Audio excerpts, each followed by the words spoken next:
Good afternoon, everyone, and thank you all for being here today. I know that there were a lot of other places that you probably could have spent over your lunch hour, and you chose to be here. And that's a big statement because it says that you care a great deal about this subject matter. So thank you for giving us your time.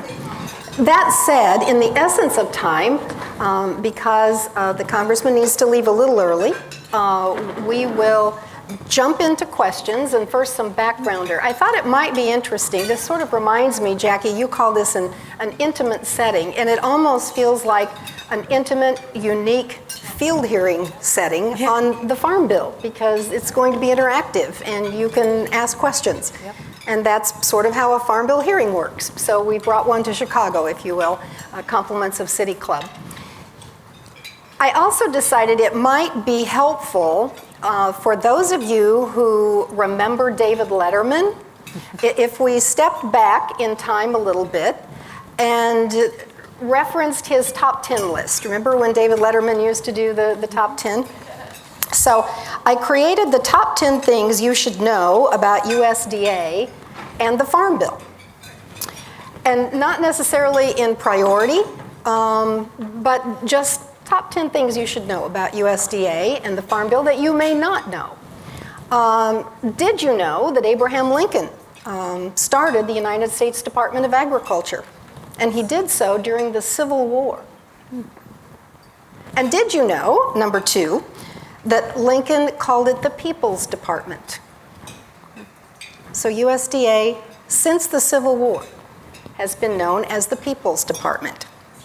After signing the Department of Agriculture Act for USDA, 5 days later, President Lincoln signed the Homestead Act. And that meant that those who were qualified could receive 160 acres to farm.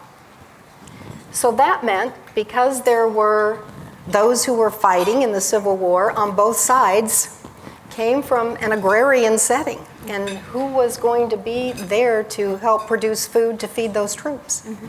And so that was all part of Abraham Lincoln's thoughts and strategies. Now, the first Farm Bill was drafted in 1933 during the Great Depression. And the first Farm Bill focused on commodity prices, support relief for farmers, because it was during the Dust Bowl. Number 6.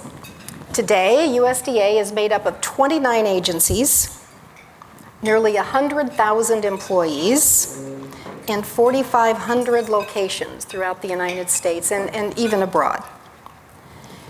Also, the USDA motto is do right and feed people. Do right and feed people. That continues to be the motto. Over 75% of the current Farm Bill, over 75% of the funding is for the support of nutrition. And today, there is even an Office of Urban Agriculture from the Farm Bill that we're currently under, the establishment of an Urban Agriculture Division that runs through the National Resource Conservation Service. The Farm Bill expires every 5 years. This one has expired now, so what does that mean? That's going to be one of the questions.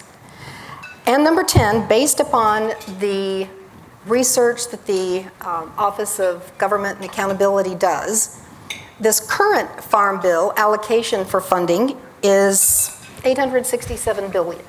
It's anticipated that the next Farm Bill will be about $1.5 trillion, and that's the largest ever. Mm-hmm. So those are the top 10 things that I thought it might be good for all of us to either know or be reminded of as we start this conversation. But I would add a number 11, and that is, why is the Farm Bill important? Why is it important to those of us who are in this room? Well, one of the answers to that is that it gives an opportunity for policymakers to comprehensively and periodically review what we need, what we don't, how we get there. So let's start there. With our 2 representatives who are here today, Nikki Budzinski, who is originally from Peoria has always been involved, along with her family, in helping people in one way or another. Now lives in Springfield. Her congressional 13th district snakes around from Springfield to Champaign to East St. Louis. And Congressman Jackson, you have a district in District 1 that also kind of has a little bit of a snake in the city, and then it gets down to the south suburbs and then into Will County. So you each have urban and you each have rural in your district. So since you have to leave early, Congressman, let me begin with you by saying, what are your priorities? What do you want to see? What are you hearing that your constituents want to see in the next Farm Bill? Well, in the spirit of Abraham Lincoln calling it the People's Department, I certainly side with that. We have rising and increasing food insecurity. We still have the same level of food insecurity pre-pandemic levels for COVID. SNAP recipients on average nationwide are 12%. In the 1st Congressional District, I think south of Roosevelt Road, across the train tracks from the Soldiers Field all the way through Hyde Park, University of Chicago, IIT, out to Kankakee River is 23%, so it's double the national average. Life expectancy in one part of our district, in the western part of Inglewood, is almost 30 years life difference between that of in Streeterville on average. So trying to bring nutrition back into the neighborhoods. We're facing chronic diabetes and hypertension, cardiovascular diseases. Some of these are the onset of poor nutrition diet. And this, in the last 10 years, we've seen, just in the last year, we've seen the closure of 4 Walmarts. When Walmart decides to leave your neighborhood, that's really challenging. And we've seen the growth of Dollar Generals. Some people want to slow them down, but we need more dollar stores. They do provide some food. We've seen the closure of 213 Dominick stores in the last 10 years that were owned by SuperValue.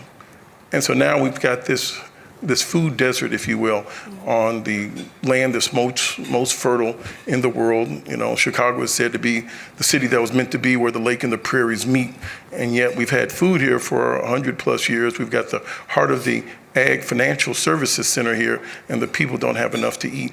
So trying to get food stores in the neighborhood so people can eat, trying to, as they try to increase the work requirements, but there's not enough work in these neighborhoods. That's a challenge, and that's primarily because of accessibility, not having access to public or private transportation. And then in the further part of the district, want to increase the broadband penetration. As we talk about AI and other good things to come, we have to have broadband penetration. 2 million Illinois residents don't have access to broadband right now. So it's not a particular focus in my district, but I care about it for the whole state. And probably the last part is broadbands as it relates to historically black colleges. 82% of the historically black colleges, also known as the 1890 schools that come out of the Lincoln spirit of Homestead Act and creating education opportunities for African American students that have been denied because of slavery and history of segregation. 82% of those schools have been snaked around to not be on the broadband grid. So I want to bring American and American lifestyle up to one standard and elevate it. Access to food in general, access to broadband. Doesn't matter where. I'll put 2 in those, yes. Okay, all right. Congresswoman, what about you? What are your priorities? What are you hearing that your constituents need and want? Well, a number of things. I would say, first of all, I think it's an appreciation in the state of Illinois that agriculture itself is the #1 economic driver for our state. So the Farm Bill is really important, not just in central and southern Illinois, but it really connects us to our urban sisters and brothers. And I would add and echo everything that Congressman Jackson said. He and I have been working together on that food desert issue. I, too, like Congressman Jackson, had a few Walmarts closed, specifically in East St. Louis and Cahokia Heights. And the problem with this is, and we know that the food desert issue has been around for a very long time, but it is only getting, I think, worse as we move away from more local produced foods. We need more local food production. But when we see these larger employers like Walmart, which in a community like Cahokia Heights or East St. Louis, or in parts of Chicago, are the only sources of healthy food options, And when the company says, when you ask them and you press them, what are local residents going to do for food options? They say, well, the next Walmart is 15 miles away. And for some of us with vehicles, we think maybe that's not far, but for communities like East St. Louis and Cahokia Heights and Chicago, that is really a significant barrier to them getting access. So I share the Congressman's passion on that. Broadband is an important initiative. But going down to central and southern Illinois, I have almost 3,000 farms within the district. We are the horseradish capital of the world in Collinsville, Illinois, which is in the Metro East that I'm lucky to represent. We also have some of the best soil in the country. We produce some of the most soybeans and the most corn in the country as well. And so making sure that we have, we're supporting crop insurance in particular is something that's critically important, which I think a lot of people and maybe outside of agriculture don't fully appreciate, but it is really the safety net for our farmers when we're looking at climate change and and increasingly more storms in central Illinois. We had a derecho for the first time in Springfield. What that means, that level of uncertainty for our family farmers is really serious. So fighting for crop insurance and making sure that we're appropriately funding that within the Farm Bill is critically important. Two initiatives, though, in particular that I would also highlight. One is agricultural research. I'm really lucky. I'm a graduate of the University of Illinois in Urbana-Champaign. They have a world-class College of Aces program, an agriculture program that is the best, I would argue, the best in the world. But we also have great community colleges like Parkland that are leading the way, or Lincoln Land Community College in Springfield leading the way in precision agriculture. Agricultural research and investment in that is critically important within the Farm Bill. And to be honest, the country has really been lagging behind in investments in agricultural research. You look at the European Union, you look at China, they are making larger investments in agricultural research today.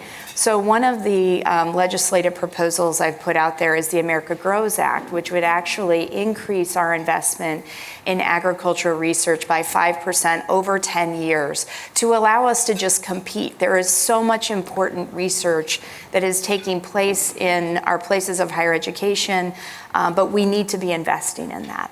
I think the second issue that is also really critically important to appreciate is cultivating the next generation of farmers. You know, when I say that agriculture is the #1 economic driver for the state of Illinois, we need to make sure that we have a pipeline for beginning farmers to come up, new and beginning farmers, more diversity within agriculture, breaking down barriers so people from communities of color can get involved in agriculture, I think is critically important.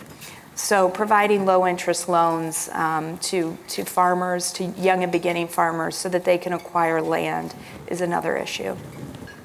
You are very like-minded on what you see as those needs. How will the two of you work together as members of the Ag Committee? Is it simply, and there's nothing simple in legislation today, is it just about funding, or will you collaborate to create the America Grows and other programs like that that will need funding that either maybe haven't been funded before or have been underfunded? How will you get there in the Farm Bill? If I can add probably just two other items, I'm proposing a piece of legislation called the JUST Act. We have to deal with the discrimination that's happened with African American farmers. African American farmers at the beginning of last century had 90 million acres of land. Now it's down to 10 million acres. We have to make sure that these agencies stop the habit of denying people access to the full faith and credit and access of all the programs. The second part of that is the digital markets. I serve on the subcommittee for digital markets. And Nikki and I, we work together hand in hand, passing notes back and forth. So I can finish her sentences, she can finish mine. So when I leave here early, she can finish. I agree with everything that she signs off on. Okay. So we don't have to do that. And the digital markets, Chicago is very unique. Our largest employer for an industry is in the financial service sector. I had the opportunity as a younger adult to run on the Chicago Board of Trade, and I had a wonderful time. Now it's off the floor and into the markets. But I want to make sure we keep the digital markets, our CBOE, CME, CBOT here in Chicago. It's a very honored and privileged position to be able to set pricing from around the world. And as the markets has evolved, what is digital, what's crypto, is it a commodity, will it be, what kind of asset or securities will it be? We've had those discussions. Want to make sure that we are on the front end of our financial innovation and our regulation on making whatever the future holds, that we're in the front of it. And so it's free enough where we can make some mistakes, and it's safe enough where bad actors will be deterred from participating. It's interesting when you talk about beginning farmers and the need for research. The USDA has the National Center for Agricultural Utilization Research in Peoria. The Chicago area has so many research-based companies that work in the agricultural space. And it's not just about opportunities for young people to become involved necessarily in production agriculture, but all of the different industries that it takes to get that food ultimately to where it needs to be. So beginning young farmers can also be beginning young farmers here in Chicago. We have acreage that can be used in the city, or rooftops that can be used here in the city. So you two really are working together, and you may have different landscapes that you're representing, but I'll count on her to finish your sentences after you're gone. Talk a little bit, if you will, about the impact that the nutrition programs have. Established earlier, 75% of the current Farm Bill funding is allocated for SNAP nutrition programs. How does that impact the producer of a product? It's not necessarily just someone who needs access to food, but the whole system of how we operate that currently is not just about the individual receiver, but it's also about the people who are back here producing that food to get it to them. Do you make that connection more strongly in the Farm Bill? Or is it just a matter of communicating to others why this piece of legislation is so important? Well, I would just say, obviously, SNAP and the nutrition program, as you mentioned, Colleen, is one of the biggest parts of the Farm Bill. But there is, I think, a couple of things about it. One is obviously the need and the demand that working families have to taking advantage of SNAP. I think one of the things that people don't appreciate is there are work requirements. People are working and still struggling to make ends meet and wanting to provide healthy food options on the table for their children. By providing SNAP benefits, that is, I think, to your point, then supporting producers and growers, because we obviously need them to produce the food, that food ends up on the table of a family that's maybe taking advantage of SNAP benefits. It's critically important, and I'm sure Jonathan could speak to the importance of this in his communities, but we have people, seniors, young people, again, people that are working and just, again, trying to make ends meet with high inflation as it is. SNAP benefits, WIC, are like some of the only opportunities that young people are going to, or anybody is going to be able to provide healthy food options. And so it is a win-win for our farmers because they're producing the food, but it's also producing or providing for families that otherwise would be really struggling. I think, too, I do want your input on this, too, Congressman, but what occurs to me as you say that, Congresswoman, is that there may be a stereotype of who needs or uses those programs. I think it's important to point out when I was at USDA, one of our undersecretaries who had a Native American background talked about being a single mom and using and having access to those programs that were vital to their future. So it doesn't matter where you live or what you look like or what your background is, there is a need across the board. How would you respond to that? Well, when you think of like corn in Illinois, 50% is shipped abroad, a third of it goes to China. How can we not have enough food to feed our own citizens? And the SNAP program is not uniform across the entire country. Some states will receive $1.50 a meal, some will receive up to $2 a meal, $6 a day. There's also an economic benefit. The multiplier and the accelerator effect is like 1.5. So for every dollar that's spent out there, $1.50 begins to circulate through the economy. It's also good for the health care. If you think about if the average American today weighed what the average American weighed in 1970, we would save $1 trillion in healthcare costs. So when I think of healthcare, I first start thinking about reducing obesity, reducing diabetes, reducing all the chronic illnesses. So increasing better food supply in our urban and rural areas. And there's also a part in the Farm Bill, it's now had a sunset. We have to get on and get this reauthorization done for the Farm Bill. Is that for horticulture and urban farming. Right now it's 15% of the world's food supply. By 2030, it could easily double. So there's an ongoing food insecurity that's going to destabilize countries. So if I can digress one moment, we look at the migrant crisis here in Chicago. Well, we have boycotts and sanctions against the Venezuelan government. The people there cannot survive. So they have decided to move and come here to the country that has put boycotts and sanctions on them. People want to stay at home, but they can't eat at home. So we have to be, with our innovative technology as well as our diplomacy, I'd like to see us move towards food diplomacy, we have the ability to help feed the world. We're a small part of the world, but we have the technology, and God has blessed us with the land and the soil and the sun, with this great land to do so. So I'd like to see us be even more engaged through food diplomacy. And I look at crop insurance as one end of the spectrum, and food insurance is how I would recategorize the supplemental nutritional assistance for food. Crop insurance needs help. The farmers deserve it. It needs to be expanded. And people need help. And when people are doing better, the government ought to get out of the way. And when people are having hard times, the government ought to step up and help them. That's a good way. I can see the Congressman nodding in the affirmative on that one. Let's move away, because we could spend all day on that one particular area. There was a great article yesterday in the Tribune about what's needed in the Farm Bill. One of the things that is suggested, and many groups are saying that they agree with this, is addressing climate, conservation, cover crops on the fields, carbon capture. Is that part of the conversation that you're having with your constituents, and is that also a priority in your discussions? I would say the conservation measures within the Farm Bill are very important and taken widely advantage of, so much so that a lot of them are actually oversubscribed within the Farm Bill.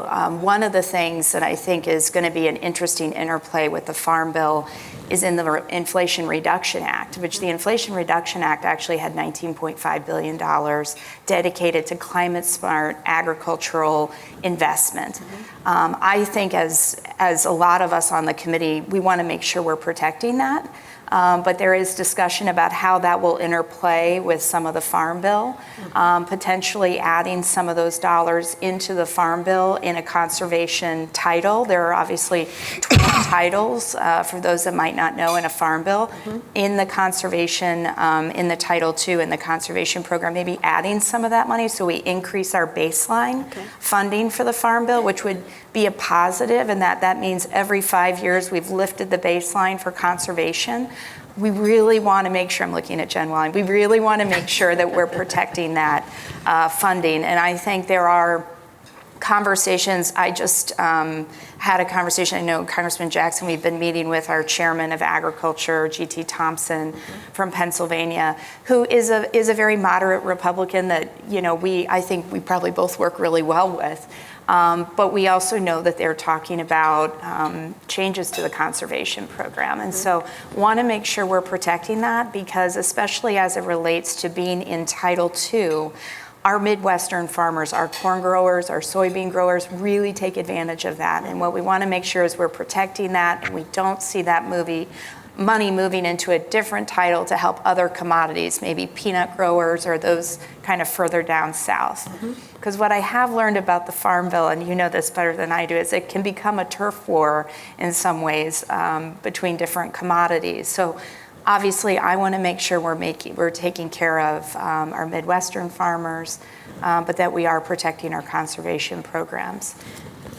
Congressman, how would you respond to that need for conservation in production, whether it's in an open field setting or whether it's in a lot, a vacant lot or area in Chicago or on a rooftop, as it relates to climate change, carbon capture, keeping soils in place and improving them so that they're even more productive than they currently are? Well, it's also a function of what do we view as the American lifestyle, the American dream. And properly defined, this helps the family farmer, that the smaller farmer has to have a way to stay on their land. This is the only business they know. So it doesn't go all the way where it's big ag, it's corporate ag, and they take the smaller farmer off. So yes, I am all for the conservation. I'm all for the crop insurance and expanding it and making sure that it's more in the nuanced places for first generation farmers. There is a growing demand for urban agriculture as well as in rural agriculture. The median age of the farmer now is 57 years of age. So if you will, it's a dying part of our society. And we need to move with all alacrity and speed to make sure that younger farmers know that they can have access to the land, having access to purchasing land, having access to all the programs to buy the tools for the land.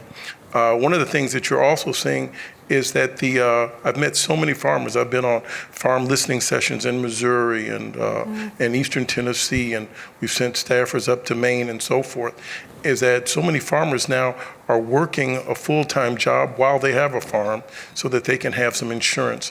I'd like to see that program modernized so that people that are working on the farm have access to insurance and tools and access to capital. Well, each of you, from your comments, I've observed from listening and sort of watching out of the corner of my eye, have raised some eyebrows and like, oh, I didn't know that, huh? Wow. So let's go to the audience and ask some questions. And I know that Justin DeJong is in the audience, American Medical Association, and one of those eye-raising, when you said, Congressman, if we didn't eat as much now as we didn't used to eat then, it might be a little different. So if the Justin, food supply was different now versus then, people are still eating the same, but something in these food is making the children obese. and to that point too, it is referred to as the Farm Bill, but Ag Secretary Vilsack, in his first term, often referred to it as the Food, Farm, and Jobs Bill. It is so much more than just what we conjure up as an image of farm, because to your point, it is about food, it is about jobs, it is about more than that, and health. And so, Justin, you got a question? Colleen, great to see you. Justin DeYoung, we worked together, of course, during the Obama administration at USDA. Two questions for our esteemed panelists. Number one, there's often a divide, urban-rural, in how the Farm Bill gets pieced together. And so, I appreciate the perspective of both of you enabled to be part of that urban-rural coalition. And so, would appreciate your perspective on how you're helping the bill come together. And then number two, I think, Congressman, to your point, and I ask this as someone who works at the American Medical Association, what can be done to improve the nutrition research aspect of the Farm Bill? Why don't you start, Congressman? You have to leave in a few minutes. Absolutely. Well, the latter part of the question on the food research, that we have to speed that up. I'm 100% in agreement with Congresswoman Budzinski. Other countries are now showing that leadership, and that's going to spill into not just in the precision farming, but in the AI, and you're going to need the broadband to implement it. So we have to think through beyond administrations, how does this program sustain itself, not the R's are in, the D's are in, and all that kind of short-term foolishness. So I want to see long-term solutions. The other part was on the on the urban rural, someone asked me, like, Mr. Jackson, why are you on the agriculture committee? I said, everybody eats. Like, come on, what's wrong with you? And then I said, you all are the producers, we're the consumers, so we need to talk and we need to get together. So there's enough truly for us to work together on this. And I've met some of the kindest, most generous, nicest people in the farming community. And there's all sort of programs where they fill up food banks. They, just as a part of a communal lifestyle, they share the food. So it's not with the farmers. It's something in the distribution mechanism that we have to figure out. And I want to make sure we're not putting an onerous work requirement on those that are most vulnerable. My parents are now both in their 80s. My wife's parents are both in their 80s. And because they've got insurance and they can take care of themselves, I'm in a position now to be able to go to Washington, work and do other things. Other people are becoming home caregivers for their parents and nurses for their parents. Some people have children that have different challenges. And so they want to work. They want to do things outside the house, but that's a function of the healthcare system on what access do you have to nursing and other things. So it's comprehensive. I don't want this to be so narrowly focused, and it can't be so broad that you can't wrap your arms around it, but it's a societal issue. So I want to make sure that the young people have access to get into farming. We also have an innovative program that was put in the 2018 Farm Bill on food as medicine, which is absolutely fabulous, where doctors can write prescriptions for the food you need to eat to deal with your medicine. So you may not need the Coumadin for the blood thinner, you can eat more beets and be given a prescription to go purchase the food that can help thin your blood. So there's a lot of good stuff in there. And some children think food comes from the drive-through window. Some think it comes through the refrigerator. Some think it comes from the grocery store. And some know that it comes from the farmer and the soil. So teaching our children about agriculture has been sorely missed. I've gone through graduate school and all and never introduced to agriculture in my life. So we've got to get these programs back into the school so children can understand it. And children want to grow something. And a shameless plug for my district, we have the University of, we've got the Museum of Science and Industry. Please take your children to go see the Ag Department at the Museum of Science and Industry. If I could just add on to what Jonathan asked, I mean, obviously I think you can hear some commonality of priorities, urban, rural, but I also think the committee, the work of the House Agriculture Committee and the Farm Bill bridges, I think, also partisan divides too, which right now I think are really important. A number of the pieces of legislation that I've introduced, whether it is to support young and beginning farmers, I'm doing that with a Republican colleague from Des Moines, whether it's supporting agricultural research, doing that again with a Republican colleague, both in the Senate as well, it's bicameral. And I think a lot of the issues as it relates to agriculture, it's one of the committees, and why I really sought out to be in the committee, is that it's more policy driven, it's more consensus driven, and it can bridge a lot of divides, I guess is my point. And I think we need more of that right now desperately, but I think that even in talking to our chairman or talking to other members that are on the committee, Democrats and Republicans, we all overwhelmingly support crop insurance. Republicans do support, obviously, nutrition programs, just like I think it's at the funding levels that we really get into the negotiation. But, I think that's also encouraging when you're talking about a farm bill, and an important point, too. And can I add one other point? I really appreciate Congresswoman Budzinski.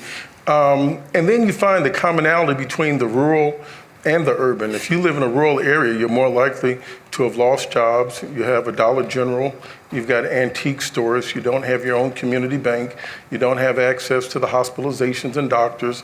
White females in rural area are now, their life expectancy is going down because of nutrition, health, and access to other things. So they've got the same profile as many people in the urban markets I've been able to observe firsthand from across the nation. So the gap between what was once rural problems and what's urban is really the same.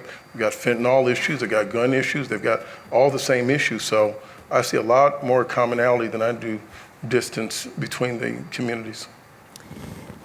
Thank you, Congressman, for making that point. And I think it puts an exclamation point on making a connection. It's not either or I need this, but you don't, and you don't and I do. It's about what are the commonalities, as you pointed out. I do want to talk about how we get anywhere with any of this discussion, but I know that the Greater Chicago Food Depository is also represented. Oh, you want Mike to go first?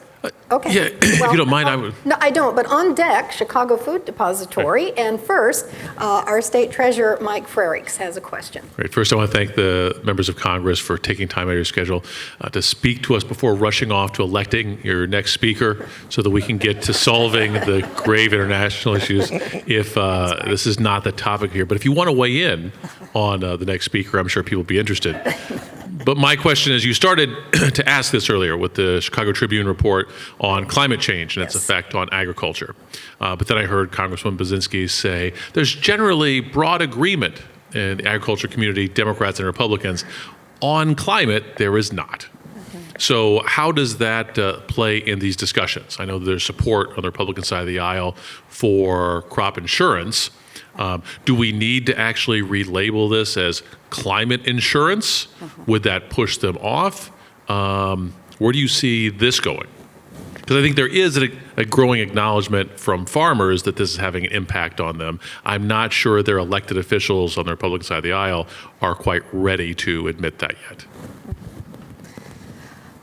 Well, what I would say about that, I was kind of alluding a little bit to, I think what will be a sticking point in this farm bill is protections around conservation dollars in general, and some on the committee that, we have a lot of different conservation programs within the Midwest. We talk a lot about cover crops, but there's a lot of other things that we do that are oversubscribed right now. There are farmers that are taking advantage of this. We want to make sure that we're protecting the dollars out of the Inflation Reduction Act and conservation adding. If we're adding, we're being additive. We're not taking away from conservation. But I do agree. I think there are some there will be a tension around that and the amount of money that is going toward conservation in this farm bill.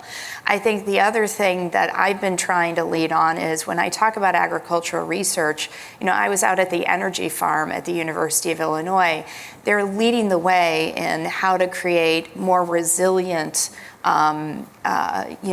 crops. They are coming up with they're mimicking basically what an environment would look like 30 years from now with increased carbon, with increased heat. How are we creating a more resilient crop? And I think that is the kind of thing that we need to be funding. Agricultural research helps to fund so that we're investing in a more resilient agricultural economy for the future, taking into account the impacts of climate change. So I think we need to kind of be doing both. I do think you're absolutely right, Mike, that there is going to be a tension around that and how much we're funding it. But from my perspective and the farmers that I visit with in central and southern Illinois, many of whom there's a need for these programs, and making sure that we're protecting these conservation measures is going to be really important and probably where the fight is. So is climate the buzzword that we're going to have a barrier jumping over? Well, I think maybe climate, I think conservation is kind of more typically how it's talked about. I think it's also important, the voluntary nature is something that is also really protected, I think, for farmers as well. They don't want to feel like they mandatorily have to participate, as you know, in these conservation programs. But I think they are taking off, and you are seeing that because these programs, like so many other at USDA, are well oversubscribed. Right. Which when a program is oversubscribed just means we don't have enough funding. There's so much interest. And so I think that would speak to the need for the funding and the protection of it. And so not being told what to do or how to do it, but being incentivized to do what is considered to be the right thing. That's a good way to put it. Okay. Yeah. All right. Congressman? No, I agree. She nailed it. Ditto. Ditto. Chicago Food Depository, any follow-up? There we go. Thank you. Thank you. Hi, my name is Hillary Karen. I'm with the Greater Chicago Food Depository and also a USDA alum. I just want to thank both of you for the work that you're doing protecting SNAP in the Farm Bill. Nutrition is probably the other title that unfortunately is not as bipartisan as it should be and could be. I think, as the Congresswoman mentioned, Chairman Thompson has said some really encouraging things about honoring the agreement that was made about time limits in the Fiscal Responsibility Act and the debt ceiling agreement. And so we're sort of looking at it thinking, well, maybe just doing nothing would be a win when it comes to nutrition. And I know that, just protecting the program and not having further restrictions would be, in this climate, potentially success. I'd just like to hear from both of you, either of you, overall in the whole Farm Bill, knowing that this is unlikely to be a transformational Farm Bill without additional funding, if there are some of those kind of small wins or incremental changes that you're hoping to see and that you're working on.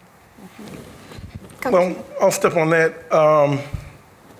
The dishonesty in the conversation that's being had about maintaining spending levels to 2022 in an inflationary period already locks in cuts because this doesn't keep up with the new cost of food.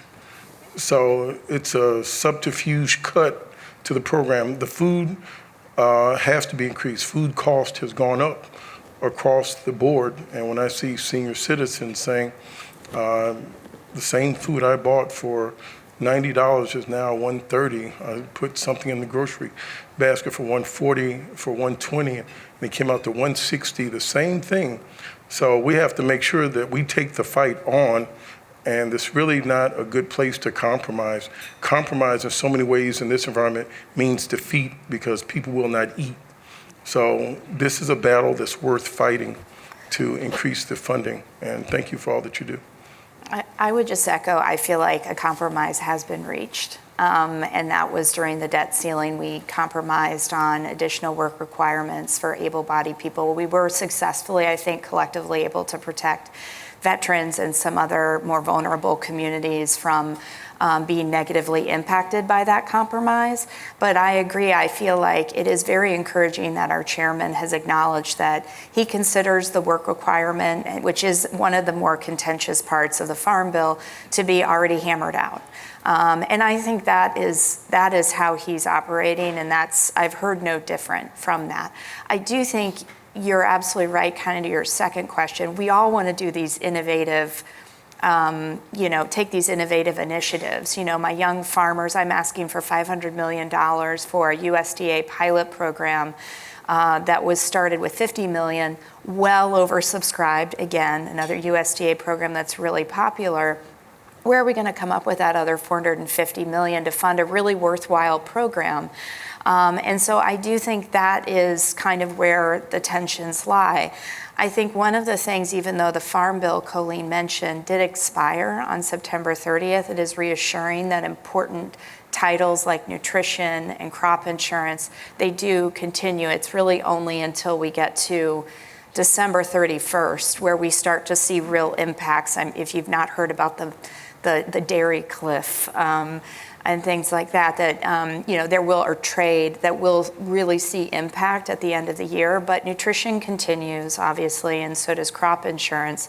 So from a negotiating perspective, I've always I voted for the debt ceiling, the bipartisan debt ceiling compromise, because I really thought that at that time, it was going to put aside that bigger contentious issue, then we can get a Farm Bill done. So. Great. Well, so many follow-ups to that, but I want to make sure, Jen Walling from Illinois Environmental Council, that you have a chance to ask your questions too. Thank you so much. Jen Walling, Illinois Environmental Council, and thank you so much for your work so far on climate and conservation. Really appreciate the work that both of you are doing. I want to talk a little bit about how the Farm Bill intersects with states in general. There is an effort to overrule some mandates on agriculture that are being done by other states for conservation and climate, which is troubling. But also, I'm concerned about the way that states can access agricultural and conservation funding. And I feel like Illinois leaves a lot of money on the table because there's a match requirement. We have low resource environmental justice communities that can't fill out applications, whereas other states are helping those communities fill out applications. And of course, that is the state issue. But how can we make some of these programs more accessible to states through whether it's matching or assistance with applications? And of course, Colleen knows all about these challenges as well, but I'd love to know more about the intersection between states and the Farm Bill. Do you want me to jump in? I would just say I think we need more flexibility for our farmers, specifically within Illinois, on taking advantage of conservation dollars. I have heard that from many of my farmers, the commodity groups. We need more flexibility so they can take advantage of them. So I'm for that and would love to work with people to create that flexibility so we can utilize those dollars. I think the second thing that I think is also really important within the Farm Bill that we have the opportunity to do is the technical assistance.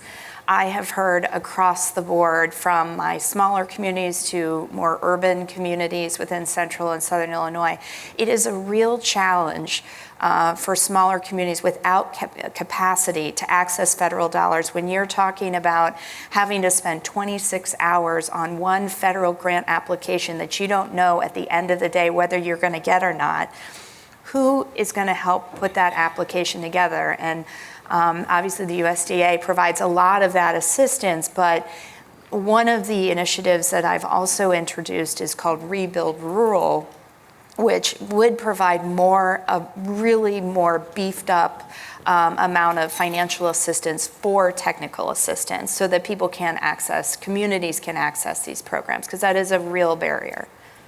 And to that point, I was looking at something, actually, it's the way the Canadian government has it set up for their agriculture.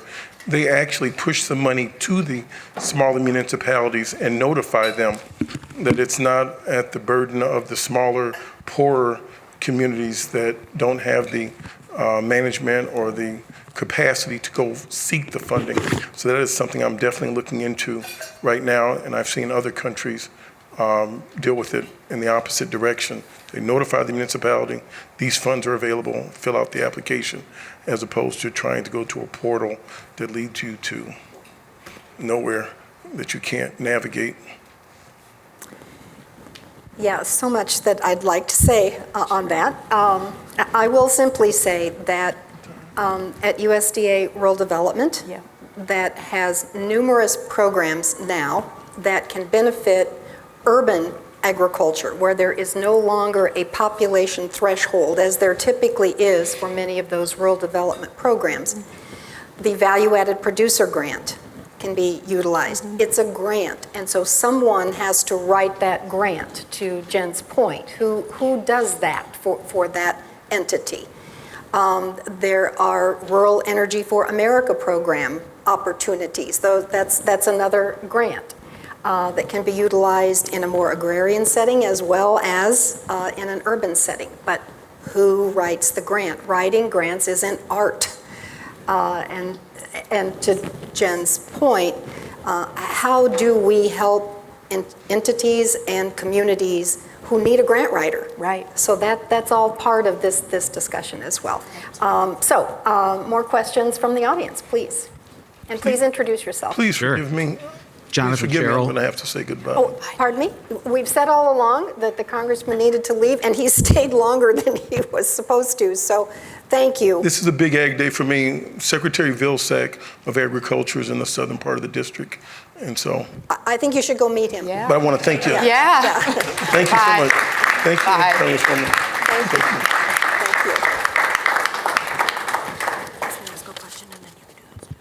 Okay, all right, you have the mic. Sure. Jonathan Sherrill, I appreciated what Congressman said about soil is health.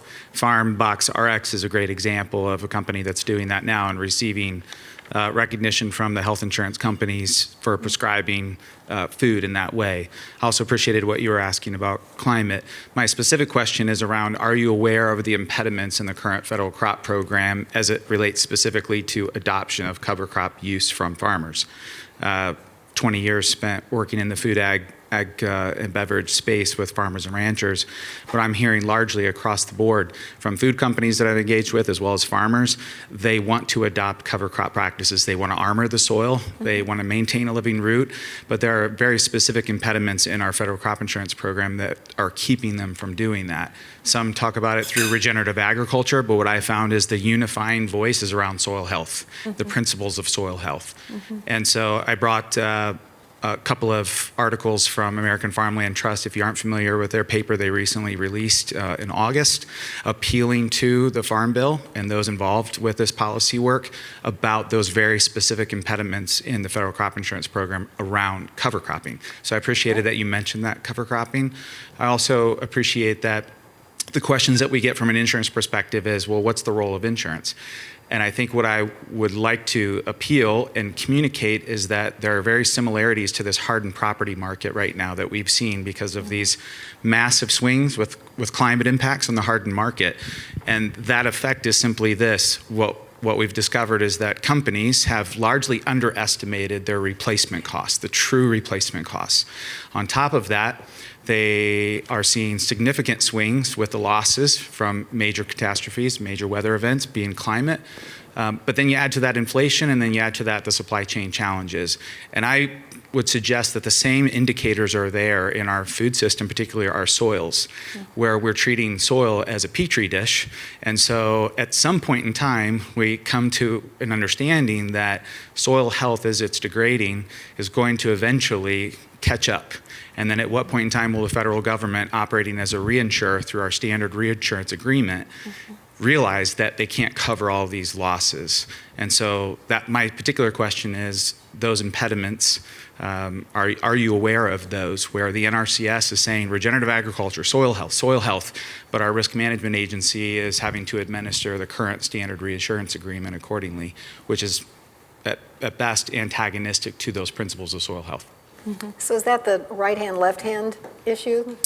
It's both. It's what I'm seeing is that the unifying, whether it's the right or the left, it's very difficult to find somebody who can't agree that soil health is important. And I wasn't talking about right and left politically. I was talking about the right hand and the left hand communicating with each other. Absolutely. Just to be clear. Yes, both and.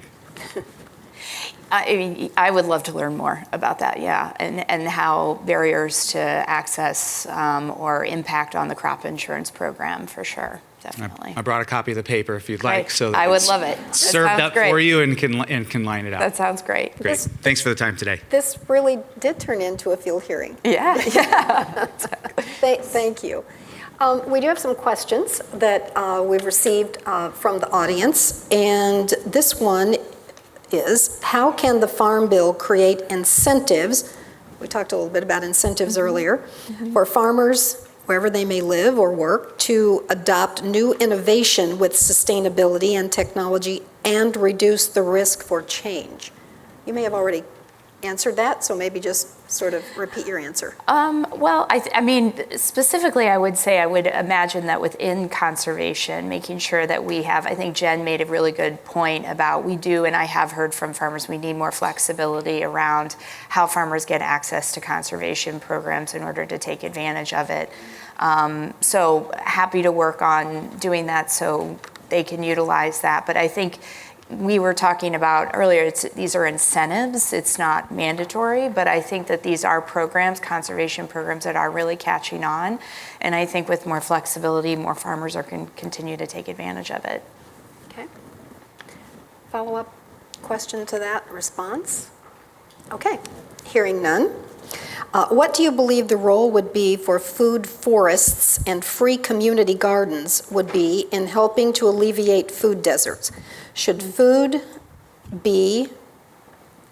play a role in helping the working class and marginalized meet the needs that they have?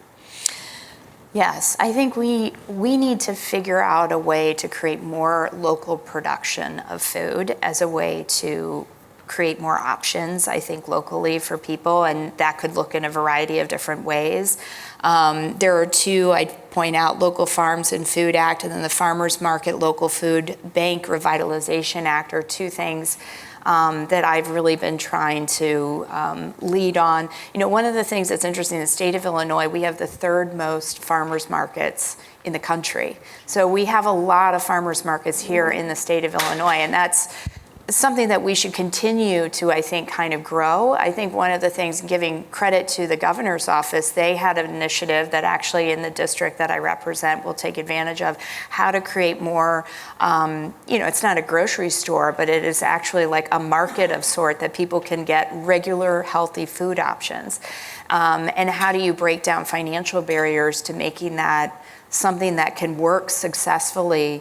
Maybe it's not making record profits, but it's able to keep afloat so that people have more options, more locally produced food options in their communities. So I think that's really important. The Healthy Food and Finance Initiative Act, which is another way to help incentivize more locally grown healthy food options, is in the Farm Bill. I believe it's in the Farm Bill.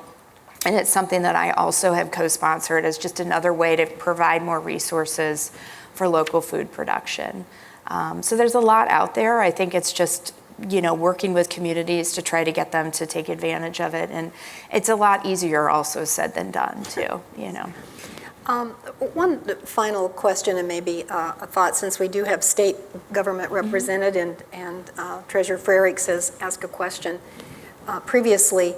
Is there, from anything that you've heard today, Treasurer, is there any piece of this where the Treasurer's office could become involved or become a part of any of this discussion to build on what we have federally? So funny you asked that. We do have an Ag Invest program. It's been in operation for about 40 years. We've given over $4 billion in loans to agriculture and trying to address some of the same problems because it is a very capital-intensive business. Some people refer to farmers as small businessmen. And it's true they may have a relatively small operation in terms of employees, but if you look at the capital required, it is very large, Colleen, as you know. So we came in, we changed our Ag Invest program to reflect changes in agriculture. We have marketed differently to help those newer farmers who are trying to get into the business because, as we know, most farmers are born into farming. Because unless you are able to inherit a lot of land, it is very, very difficult. But we changed our program to allow Ag Invest loans for purchase of agriculture. The other thing we've changed it to do is to change how we define agriculture, and that could be alternative crops, alternative ways of farming. So things like people who want to do work with vegetables we don't traditionally grow here in the Midwest. You can use Ag Invest loans now to build greenhouses. And also there has been a big change. We talk about food we grow here and that we ship overseas. I think a lot of people believe that when you drive through those cornfields, they are just full of sweet corn that we get to eat. That is not the case. I've had to tell people all the time, this is corn being raised for livestock, for fuel, for ethanol, or maybe some of it will be ground up and ends up in processed food we eat, but it's not something that goes directly into a farmer's market. But there has been a big push for organic farming. Individuals who are worried about all the pesticides being put on their crops, and especially when we sell soybeans overseas to Japan, they have a different attitude towards GMO and organic foods or organic crops. But it will take several years to be certified organic. You can't just 1 year dump a lot of fertilizer, a lot of pesticides on that field, and the next year say, we're not going to use it, now it's organic. It takes several years of going through that process, and in those years, it can be expensive, and so we try to provide access to capital. We don't have money to give away, but we think that investing in agriculture, Illinois' #1 largest industry, is a good investment and something we do there. Thank you. And with that, we have covered a lot of territory as it relates to agriculture, USDA, and the Farm Bill. And we've been talking about change. And it occurred to me as I sat and listened, I thought of what Winston Churchill once said when he said, we must take change by the hand, for if we don't, it most assuredly will take us by the throat. And change isn't easy. But yet, look at all the changes that we have seen and have lived. And aren't we a lucky group of people to be here today, to have had an opportunity to sit with two of our elected officials who are now in positions to help make the kind of change that we've suggested and talked about and heard about today. So my thanks to City Club for creating this opportunity for all of us. And I hope as we leave, that when you leave, you say, gee, I learned something. I didn't know that. So that you'll continue to want to learn more about the Farm Bill and USDA and the relationships that there are between what we think of as agrarian and urban, when in actuality, they are all very similar. So thank you, Congresswoman. Thank you to Congressman as well. Thank you. And thank you to, sorry, Jimmy. Thank you to Colleen, who slipped right back into her broadcasting role, didn't she? Did you guys peep that? She said, on deck next. I was like, yeah, she's, you think someone who's worked for the administration would, have left some of that, but thank you for keeping that old hat of yours on. What a great discussion. And I said to Treasurer Frerichs, I'm so disappointed that this room isn't full, because there's so much more to be discussed, right? And just so you know, Congressman Jackson was like in major trouble with his staff. They were all but jumping up and down doing jumping jacks, because I guess he's late for the U.S. Congress, the U.S. Secretary of Agriculture. Yeah, I wouldn't be late for him. Oops, right? I wouldn't either. So he was hustling off to that, but thank to both, and Congresswoman, before I forget, because I always mess this up, this is your year honorary membership. Oh, thank you And very Colleen, much. Thank you. And Colleen, this is yours. And we hope very much that you all use them. There's so much good stuff going on, and it is my hope that we continue this conversation. Representative Tarver and Treasurer Frerichs and Congress and Commissioner Bridget Gaynor is here. I was like, are you Commissioner today or are you AN? Because I sometimes don't know the difference, but she's always my good friend Bridget. I think it's important that we here in Chicago talk about that. I come from Central Illinois and know lots and lots about lots of corn, and in Springfield, we all, we did, corn husking. I don't know about other folks, but that's what we did. And alongside with that, I'm a leatherneck from Western Illinois University. We don't know anything. I mean, I remember back when I was in school that we had people coming from other countries to actually study agriculture. So did you say we are the horseradish? I thought Capital of the world, yeah. And That's- and pumpkin. Yeah, And pumpkin too? Yeah. Wow, that's a tidbit I didn't know. Yes. Take that to your kids so they can talk about that tomorrow in school. That's pretty cool, but I do feel like we need to continue this conversation. So if the state wants to have anything to say about that, that's a hint, Representative Tarver and Treasurer Frerichs. If you guys want to keep talking about this, I have a feeling that we know some people that might be able to help us with that conversation. So again, thank you for the intimate conversation. I think it happened the way it should. But, when you see people like Harold Rice here, and, Pat Brady, you know that this is stuff that's important, not just for jobs, but for, just for well-being. I don't know which one of you said that kids actually like to grow things. Mm-hmm. And they do. Kids really get a kick out of growing things. We had a garden in my elementary school. I don't know about you guys. Nobody else had gardens? See what I'm saying? See, I didn't think I was alone. Tomorrow, please note that we will have, speaking of horseradish, we will have the ambassador to the U.S., Kirsten Hillman, here from Canada. So I don't know what the openings look like, but my theory, check in early to get a good seat if you want to get here. So I think that'll be exciting to have her here. There are so many good programming things that we have going on, and Dr. Mazur, our chair emeritus, is here.